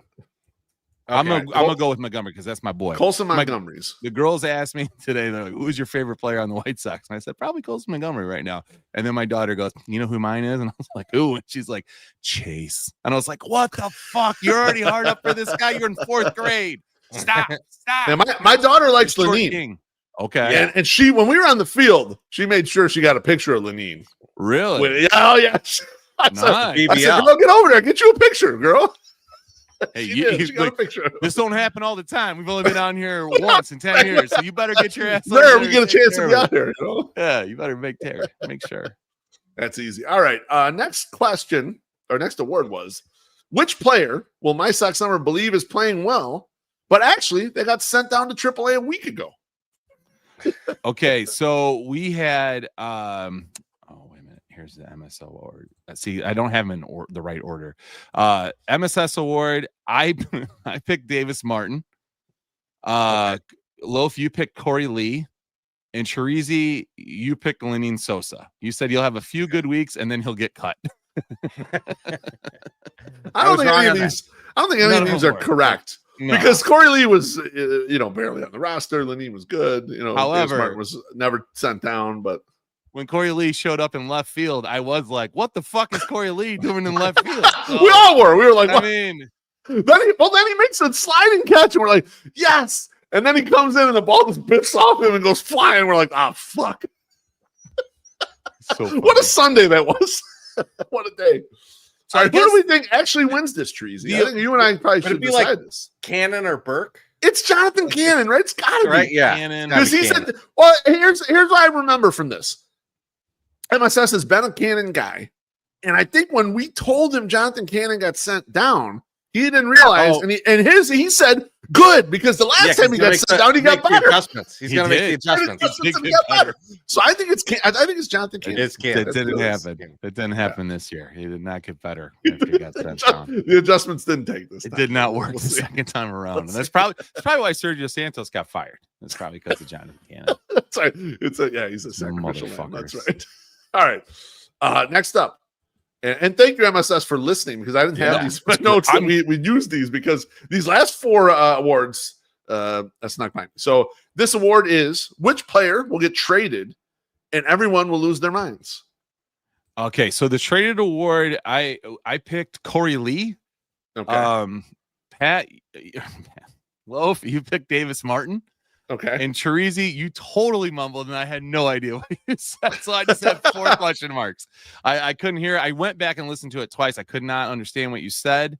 So yeah, we had Lee and Martin. I'm gonna listen to this now because I feel like I'm getting railroaded here. You are a low talker, though. It's not. It's you don't. That's what it is. MSS and I blast away. Like you're a little more reserved. Who would have thought that the phone on the table in front of us while we're talking would be a great recording device?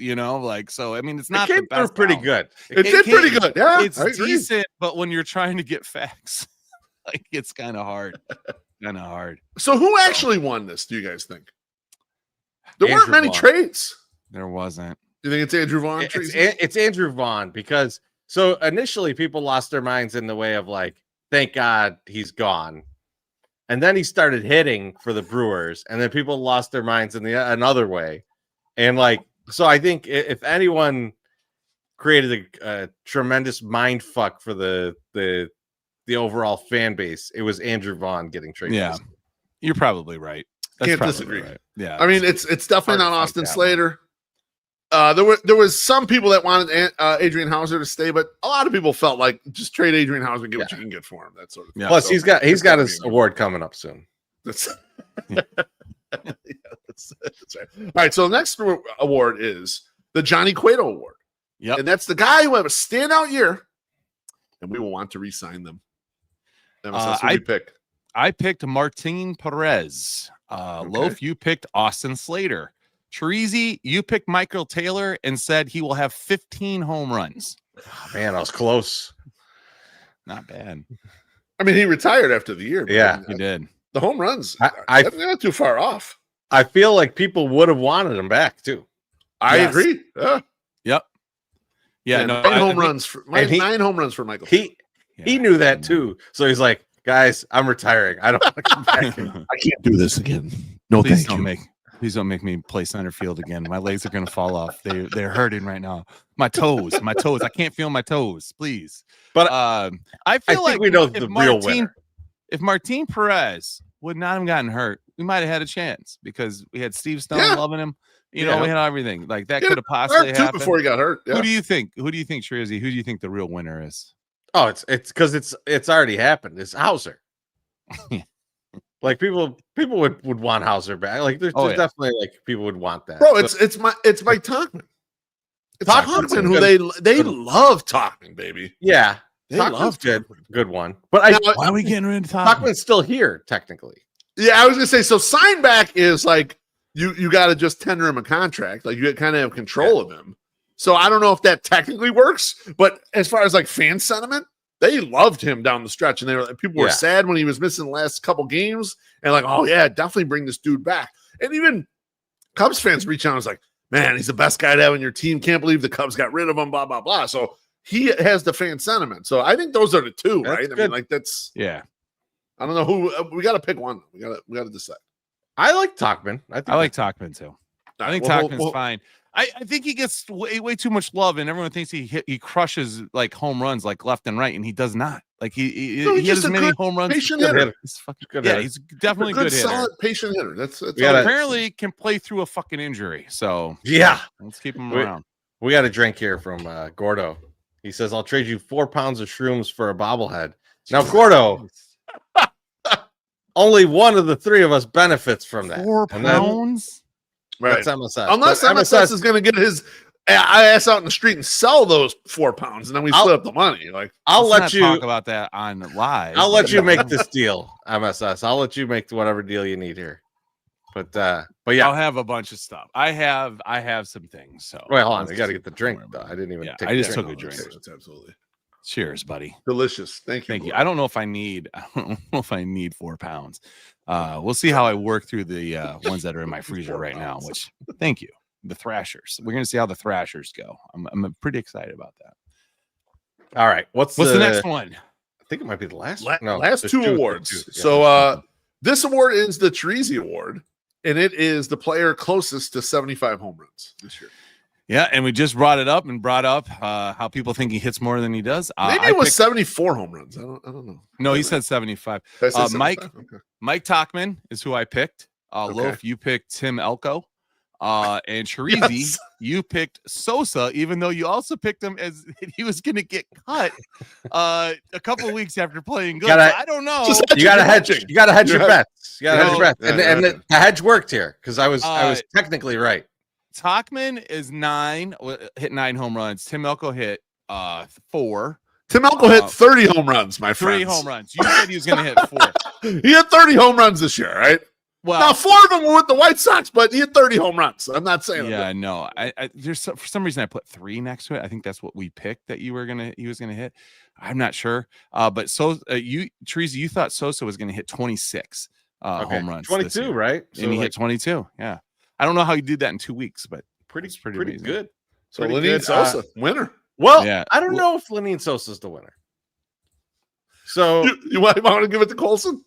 I kind of want to give it to Colson. Colson did it in so many less games.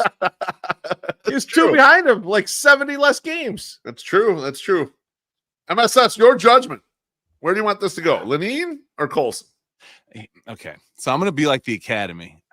Colson's going to have many more years to win an award like this. So I'm just going to let him not win, and I'm going to give it to Sosa because Sosa needs these awards. He needs to clean up on the year this is going to be his career year. I called this one. He had his career year, folks. Yep. It's the only one that's been called so far. I walked you guys right into me calling that one. Baited us perfectly. I thought Sosa, I did good with the Sosas. Like I said that he was going to play well enough that he had an S to his name. Just because it doesn't look good, it still was a good call. But yeah, it's a good call. All right, last award. Not everyone has to win, but it's not who we picked. Was the BeefLoaf award? It says who would be most impactful to the steak dinner bet. So who do we pick? So it's funny. There's a lot of funniness going on in this to me. I picked Andrew Vaughn. Which ended up actually working out because he got out and Sosa had to play, so he hit more home runs and scored more runs. So that was pretty impactful. That's pretty good. That helped. You're right. Loaf, you said that Aloha Mr. Hand was going to be most impactful if he was rooting for Josh Nelson to win and have to get a free steak dinner. And then he's a mush. Go ahead. No, I just said he's a mush. He's a mush. That's and then Chorizy, you picked Chase Mydroff. As being the most impactful person. I mean, probably more impactful than we thought he would be. Yeah, I think so. I'll say that was a good call, but I don't think I mean, he's top three in plate appearances on this team, Chorizy. So I mean, he was up here and contributing a lot. So I mean, I think the obvious real answer is Colson Montgomery. I mean, like Colson came up. That's when the offense changed.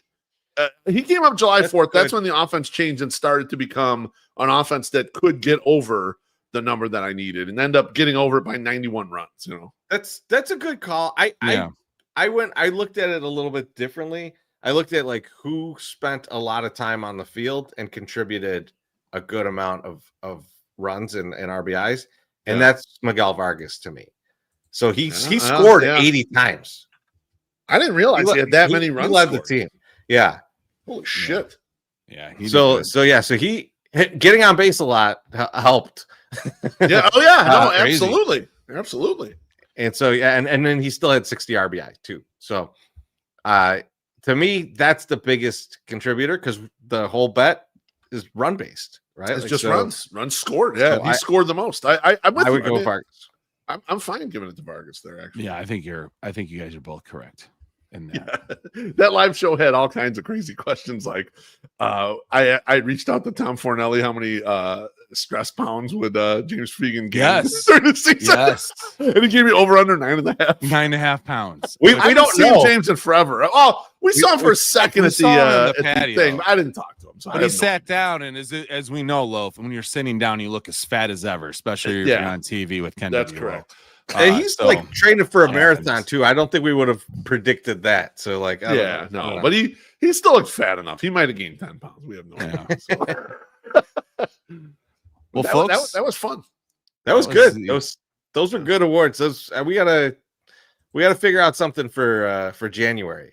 Not that Yeah. we have an official show in January, but you know, But maybe Allegedly. Who knows? we could. And those were the 2025 Opening Day Eve Awards. I'm not going to play the music because it takes too long for me to get that going, but I will do this, Chorizy. I will pay some bills.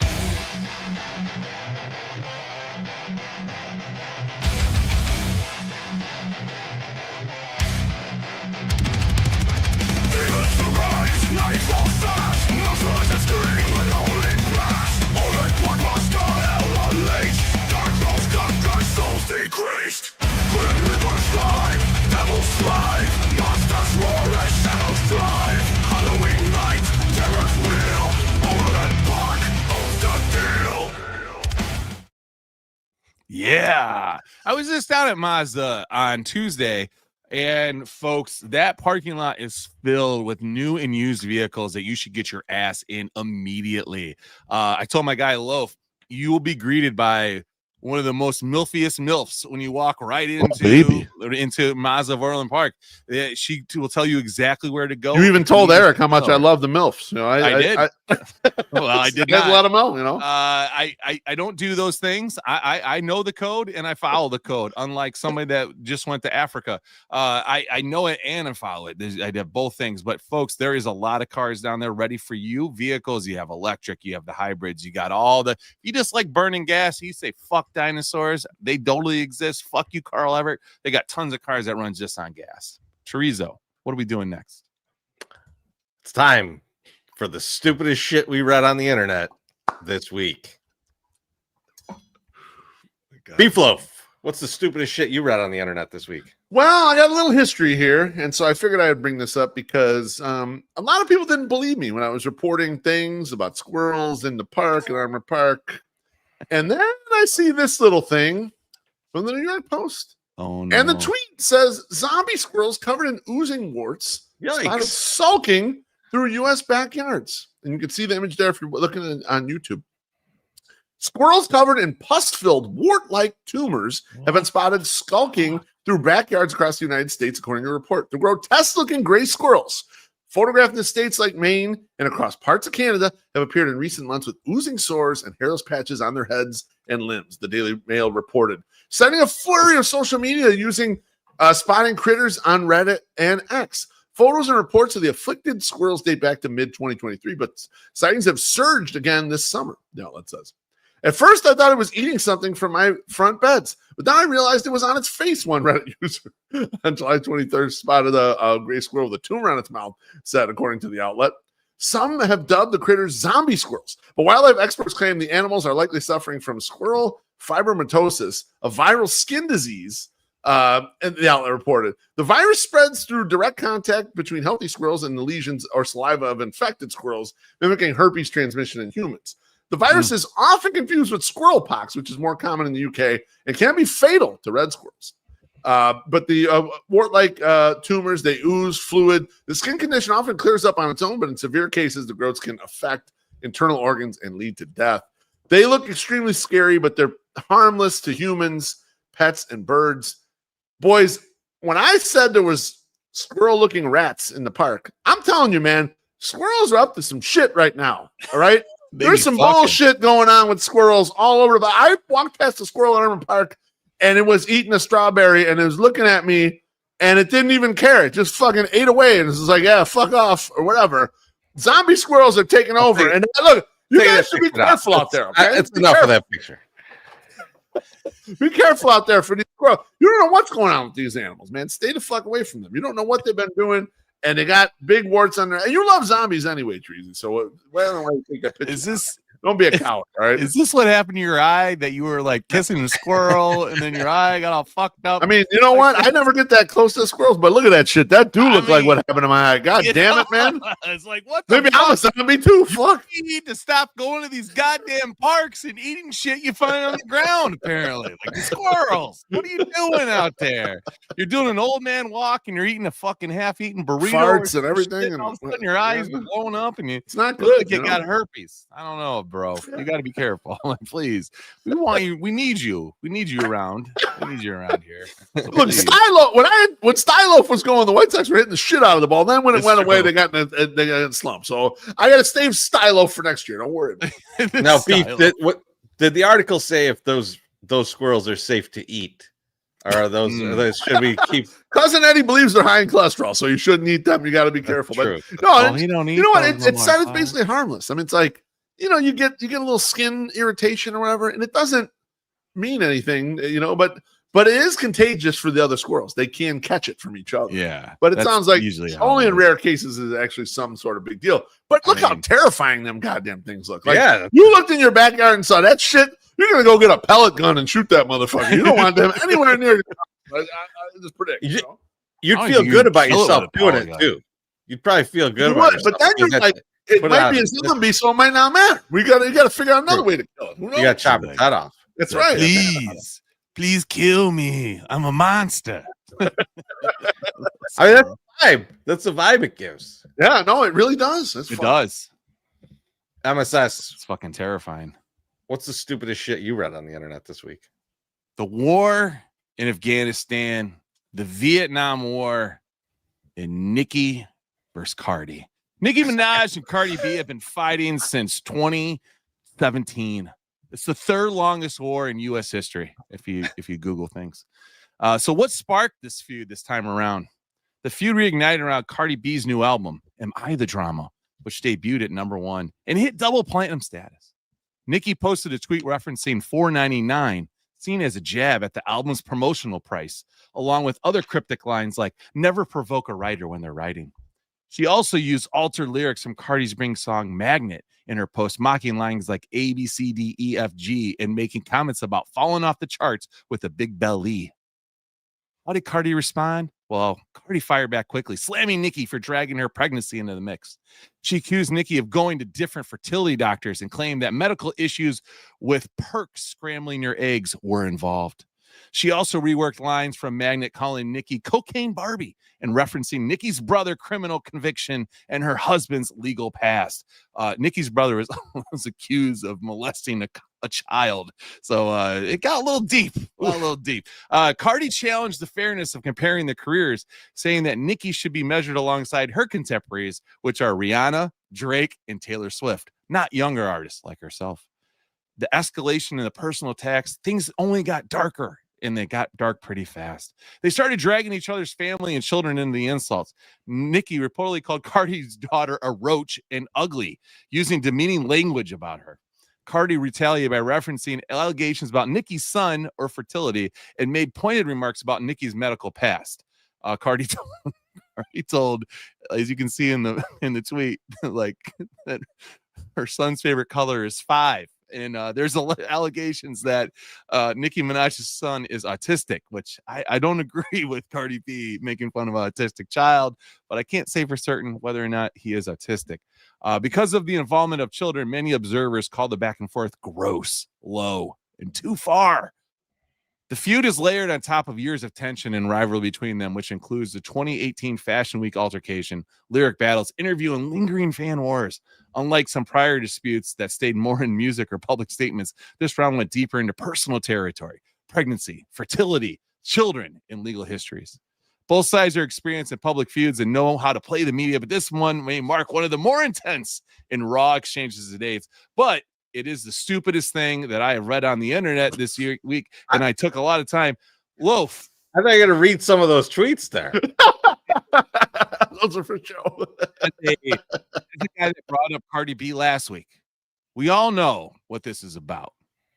Nicki Minaj is really upset that she does not have the areola size as Cardi B. You damn right. Right. She has to fight her because she wishes she could have big old areolas like that because everyone wants that. From my research, Nicki Minaj has quarter-sized areola, so they're not that Your big. research. So yeah. Yeah, Nicki, like Chorizy, did you want me to read the Nicki Minaj tweet? Yeah. Okay, right. She said, album flopped, pussy flopped, never won a fight, outranking your own gang, shut the fuck up, come fight, sympathy, baby, couldn't pull 22.8K, abort mission. Now, Wow. A lot of Elbow flop, pussy flop. Pussy flop. That's a pissy flop. Print the shirts, baby. Let's go. She did. Nikki has some really good ones. Like she's like, you ain't supposed to be fucking when you're pregnant. Now you got HPV and like doing all this. I mean, she was off. So look that shit up. I mean, although it is stupid, it is quite entertaining, and stupid things can be entertaining, as you can tell. Thank you. JT says this is now a Cardi B areola pod. I can't disagree. It's 2 weeks in a row. Back-to-back weeks, we have Cardi B's areola prominently featured. I mean, for more than a few minutes on the podcast. You got to give it. They're too big to ignore, and they definitely needed 2 segments because they're that big. Chorizo, what is the stupidest thing you read on the internet this week? Well, so on Sunday or Monday, I can't remember which. The NFL announced that Bad Bunny was doing the Super Bowl halftime show. Oh boy! And since then, yes, people have been mad online. And one of the things that I see the most is like, why are we getting a Spanish language singer? I'm not going to be able to understand anything they say. 2 things here. First of all, you can't understand half the shit any artist says. Tell me you know all the Pearl Jam lyrics, because you don't. Eddie don't even know. Man, right? Why is Pearl Jam catching strays? But the second is, this is not the first Spanish language Super Bowl halftime show we've had. No. I didn't hear anyone complaining about hot ass Shakira out there doing her Super Bowl halftime show with, wait, who's that in the picture? Bad Bunny. This has already happened, and no one was mad about it. Incredible. They don't have the ass to distract you. So it's just like it's one of those things where it's lie. just like people just want to be mad about shit. So they're doing this. And the funniest thing to me is that Super 70 sports guy.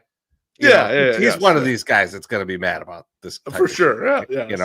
Really? But he's got like his crowd he's got a lot of boomers in that crowd, right? Yes, he does. Yeah. Holy fuck, man. At least like he tweeted about it, and there's like 7 different people in the same thread who probably think they're the funniest motherfucker on the planet going, I'd rather listen to Bugs Bunny than Bad Bunny. And it's like, bro, that's a weak ass joke. And 7 of you made it in this thread.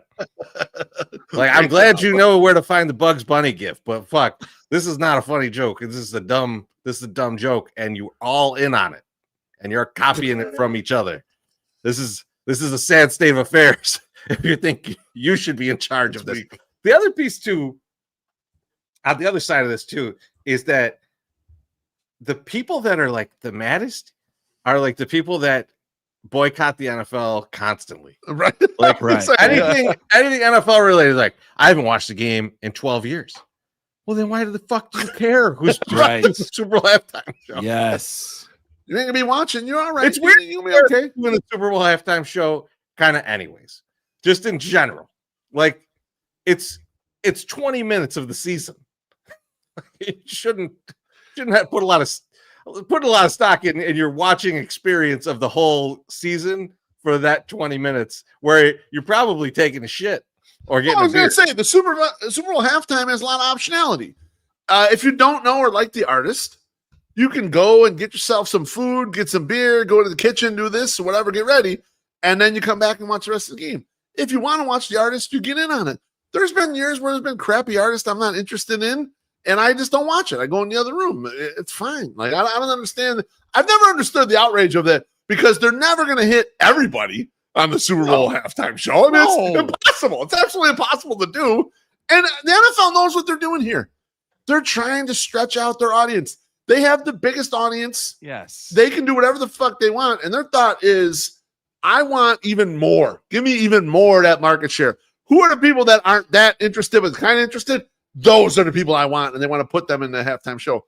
I mean, you got to understand the marketing plan, bro. That's all it is. Plus, he's fucking huge, man. People love that motherfucker. Yes, correct. Yes. He's like the top streamed artist on the planet. So, like, that's absolutely a good guess. It's not like it's Mana or some shit. Jesus Christ. I mean, I would take it easy. I'd be down with Mana. I don't want Joey P crying though during halftime, so we gotta be careful there. No, I don't want his feelings. I did like some people that said, "Oh man, and yet another non-American born artist like playing the halftime show."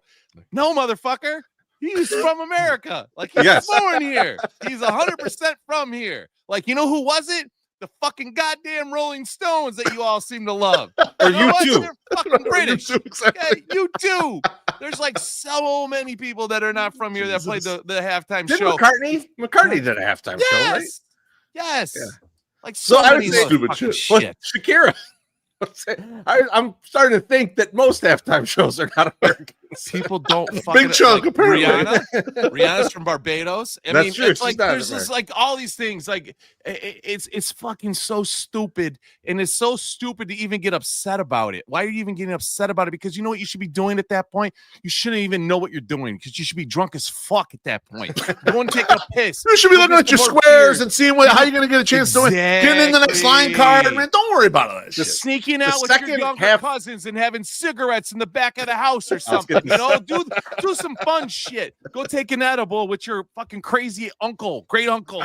You know, whatever. Do something. You don't need to sit here and complain about Bad Bunny being on the fucking goddamn Super Bowl halftime show. Let's get this drink from Jerry. He says, missed the show tonight for my 8th graders packed the house basketball game. They won. Hell cheers, yeah. boys. Cheers, Jerry. Excellent, cheers. Jerry. Hell yeah. 8th grade Cheers to the basketball, kids, man. too. Man, I had a big 8th grade year. Hell yeah. The halftime of the Super Bowl is for one thing and one thing only. Is figuring out how in one half of football you're going to make up for all of your losses in the entire football season. That's correct.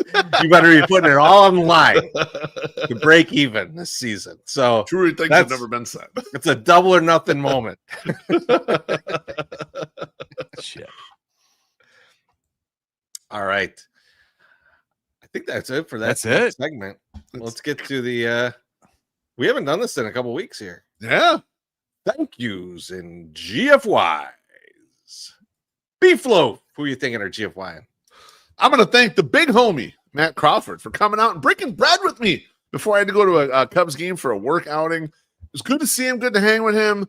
Awesome to like catch up in a real way where you can't do when there's like crowds of people and you're at tailgates or, you know, he did come to the 108 day to get the bobblehead and everything, but can't always catch up. We sat down for like an hour.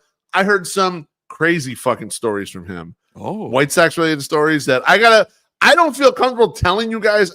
We need to get him in a room and he can tell you guys. That's how insane some of these things are. But it was awesome to hang out with him. Hope to do it again soon, man. He is definitely one of our people. Fucking love doing it. So thank you to Matt. Loved it, my buddy. Awesome. MySoxSummer. Who are you thinking are GFY? Along with banter, I thought I had something and I don't, but I'm going to thank our guy Colin over at the White Sox. He gave me a bunch of free shit. So we're going to announce when we're going to give some of this stuff away because I have 3 more of the Comiskey clock radios or not clock radios, just radios that I am going to give away, but I have to list something. Wait, no clock? Fuck. No clock radio. Radio. No clock, sorry. It's just a radio.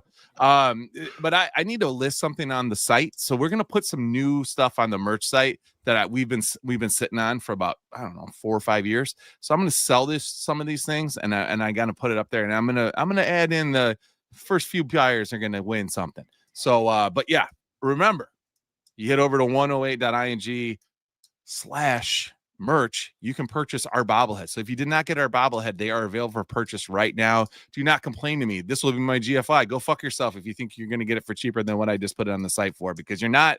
It's double that on eBay right now. So you might as well come over to our site and support us and pick that up. Chorizo, who you thinking are GFY in? I'm thinking the internet in this apartment. We've been here for a while. It's worked pretty damn well. We haven't had a lot of snafus with the with the internet here, and this is my last show in this house. Yes. So